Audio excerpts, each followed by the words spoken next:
FlexCoat 100% acrylic brush-on coating protects rigid foam insulation and provides an attractive finish that will beautify your home.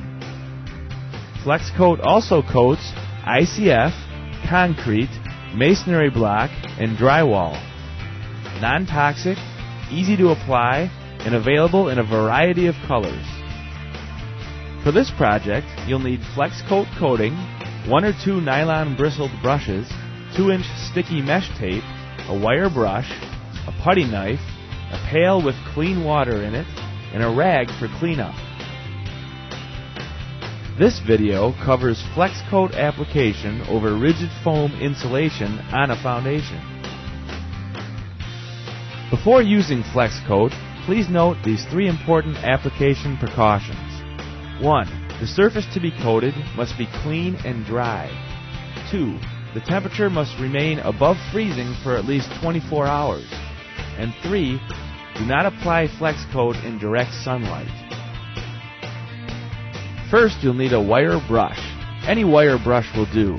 Use the wire brush to gently scratch the surface of the foam. You don't want to gouge the foam. Just etch it lightly so it loses its sheen. This does 2 things. 1, it cleans the foam by removing dust, dirt, and UV oxidation. And 2, it allows FlexCoat to form a strong bond to the core of the foam. Etching the foam is a very important step. Please do a thorough job. Next, grab a roll of 2-inch sticky mesh drywall tape. The sticky mesh tape is placed over seams, corners, and fastener heads. It sticks on just like masking tape. The mesh tape adds strength to these areas and prevents the coating from cracking when bridging gaps. Mesh both inside and outside corners. Areas where the foam has been cracked or gouged should also be meshed. Now it's time for the putty knife. Open up the pail of FlexCoat. It should not require much stirring, if any at all. FlexCoat is pre-mixed and ready to apply. Take the putty knife and pre-treat the areas you've just placed sticky mesh over. Use the knife to push the coating down into the mesh so it fills whatever void is behind the mesh. You want the mesh pattern to be just barely visible underneath the coating. Don't gob it on too thick or it will be visible through the final coat. Let this first application dry for at least 4 hours before moving on to the next step.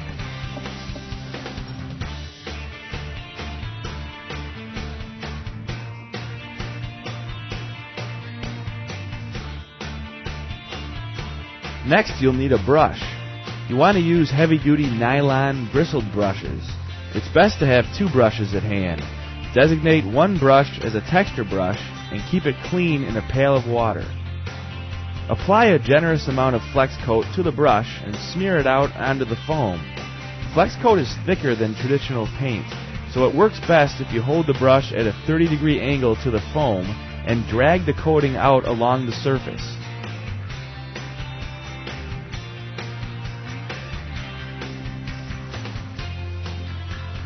Remember, you're using the middle of the brush, not the tips of the bristles. Try to achieve a uniform thickness of 1/16 of an inch. If you put the coating on much thicker, it will sag as it dries.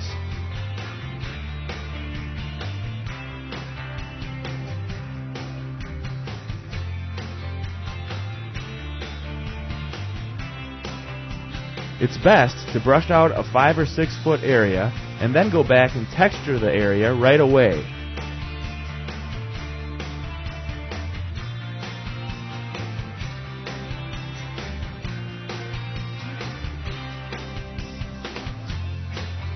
The trick in texturing the coating is to get to it before it begins to dry, and ideally to do the texturing with a brush kept moist in clean water.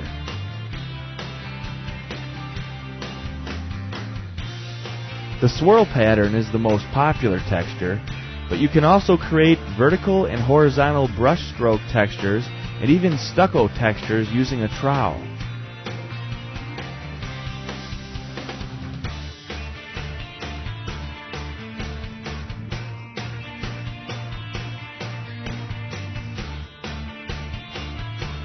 While texturing, you're holding the brush more like a traditional paintbrush, using the tips of the bristles to create the textures.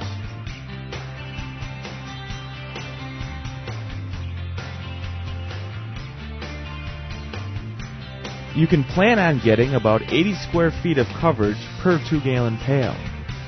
FlexCoat can also be sprayed on with a hopper-style sprayer.